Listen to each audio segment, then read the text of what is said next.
Okay, remember that they're changing my voice. In this video, I had to interrupt several video series that I'm working on to make this video. I had to take the time to make this video, which throws off my flow.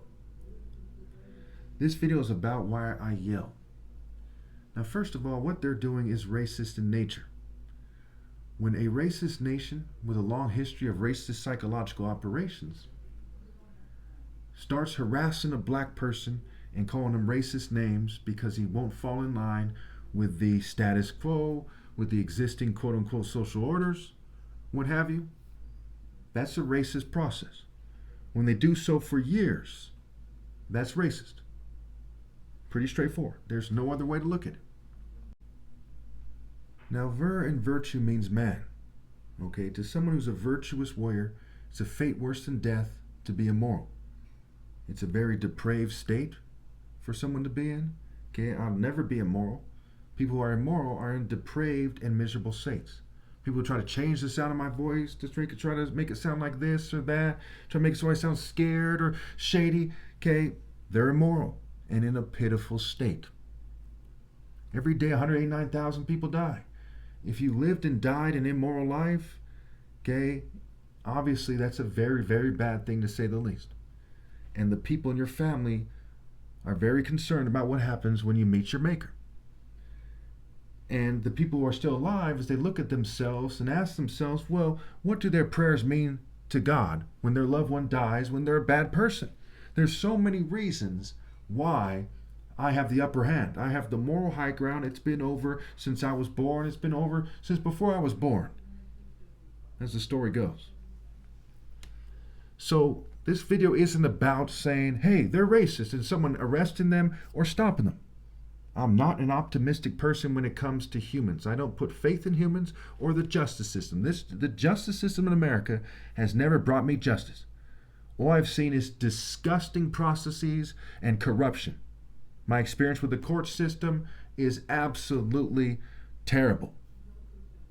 What I've seen in my 44 years on this planet of the American justice system makes it very clear to me that Americans do not serve God. It reminds me of this one quote that my father used to often quote. It was a president or something. He said, when I reflect that God is a God of justice, I fear for my country, or something to that effect. Because America historically is a country that is unjust, it is evil, it is very just hypocritical, very vile. And so my spirit automatically conquers the American spirit, is automatically above, and it's above the American social orders. So as they zoom in on me with the racist psychological operation, most people aren't a big fan of the white man's psychological operation. The Jewish man. Jews are basically white people who happen to be a little bit different than other white people, maybe a little more mixed with Semite, the white Jews, that is, who are some people who attach themselves to the idea of the Jewish faith, even though most of them, as the story goes, aren't actually religious. So it's interesting, right? Because Judaism is a religion, and they're called Jews, but they're, these people that you often think of when you think of Jews are white people. So there's these white people in different factions. Some call themselves Jews, some don't, okay? And they come together for white supremacy, and they're the people who have most of the money here. And there's some Asians, like Indians do pretty well out here on average. Filipinos, certain groups do pretty well on average. Some do bad, but overall on average, some make more money than white people on average, and that confuses a little bit. But the bottom line is the system is racist. It is the racist system that allows them to continue running a racist psychological operation on me. Now, when you're a great warrior and people who are child molesters and their allies, people who are racist, the word racist, like the word rapist for a reason, people who are the type of people to rape people in the military, type of people to, practice selective law enforcement, the type of people to try to cook the books and try to make it so other races are disproportionately arrested for rape, while white people get the benefit of the doubt. And America's notorious for giving privileged white people the benefit of the doubt, and it reflects in the statistics. So they can then turn around and say, hey, look, these people are doing all the raping, as they rape more than everyone else with relative impunity. That's what the evidence shows us. So there are many reasons for me to be angry. Now, why at times would I want to stop and say, well, let me explain the difference between a great Nigerian warrior and, say, a Jewish banker, or a Jewish psychiatrist, or a Jewish politician, or an IDF soldier? Okay? So imagine you're the top martial artist and you're of Nigerian descent. I'm not saying this as a racist, I'm not a racist person, but you have to put it in perspective. Not a racist person, you have to put it in perspective. Okay? So if a bunch of people who are raping children and their allies, right, and their core is white and Jewish, and there's token minorities helping them, obviously, there's street goons helping them, there's different types of people helping them, jocks, nerds, you name it. Okay, imagine they're doing all these horrible things to people and they're harassing you, saying to you to fall in line or they're going to persecute you more. And you're naturally more deadly than a leopard. And they're crippling you and fuming you and acting obnoxious. That crippling and fuming you is a double-edged sword. At times it might sap my strength, okay.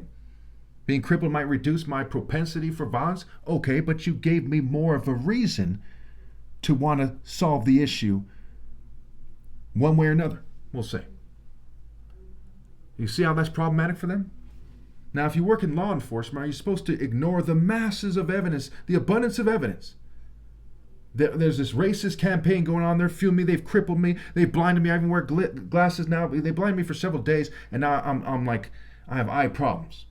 And I have various brain problems from years of fumes and poisonings and whatever else. Are you supposed to ignore the masses of that evidence and say, well, if this guy gets provoked till he finally snaps and starts acting like a threat, we're going to go arrest this guy and say, well, you should have fallen in line in line with that racist system, that rapist system, that Epstein system. You see what I'm saying? And I know some people in law enforcement mean more well than other people in law enforcement, what have you. And this video is not about chastising law enforcement, praising law enforcement. It's not about that. It's about the situation in regards to why I yell, why I lose my cool at times. There was a clip in the last video I made that I'm not going to upload because I started getting very angry. And I started explaining the difference between a great Nigerian warrior and, some politician or whoever. Basically everyone else. Man, I'll just say it briefly here in a very peaceful and calm way, trying to be diplomatic. The evidence shows us that the greatest warriors in human history were of Nigerian descent. This is not to insult anybody or create some kind of racial rivalry. This factors in. As a result, a lot of people are jealous. When you think of an African warrior with a great spear holding court, it's the idea that's the bell that rings the loudest. The only thing that's the bell, of that bell that rings the loudest, the top thing is me. I'm mulatto, but I'm of Nigerian patriarchal descent. Okay? So you get people who say that they're the master race, they're jealous. You get people who say that they're chosen, they're jealous. To whom it may apply, to whatever degree. I'm sure you know what I'm writing. I'm sure you know what I'm getting at. You can argue semantics, but you see what I'm getting at. If you need more clarity, put it in the comments. There's LGBT people who think that masculinity shouldn't be embraced because they think it's oppressive to gays who act, like children or effeminate or whatever. They act on whatever spectrum. No offense to the LGBT community, just trying to give the facts here to explain the situation. And so you get people with money who want to act bad. They wear a suit. They want, tough people to look scruffy so they can act like they're more masculine than they are. But virtue means man.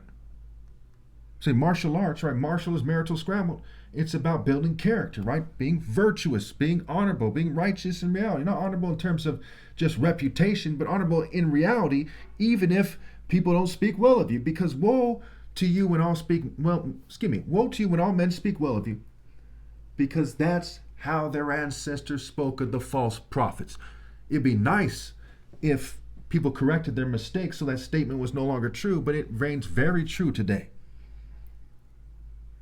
There are people who talk down to me all the time, and I shake it off. There's people who stick up their head at me and their nose at me, and I shake it off. I'm being cheated out of so much money and the admiration of so many women, the type of admiration that would cause them to, not care about whatever happens in the world, right? Whatever consequences there are, rather, and to scramble to try to be with me. The Juliet effect, if you will. To make them realize that the ideal woman loves profoundly and puts righteousness above putting her family in danger or losing her job.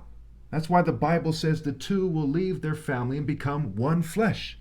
And the flesh stands for this combination of things, right? The flesh, the bread, stands for the flesh that was given in the name of God, right? The body of Christ, the flesh of Christ, the head and the body, right? It has implications on the flesh.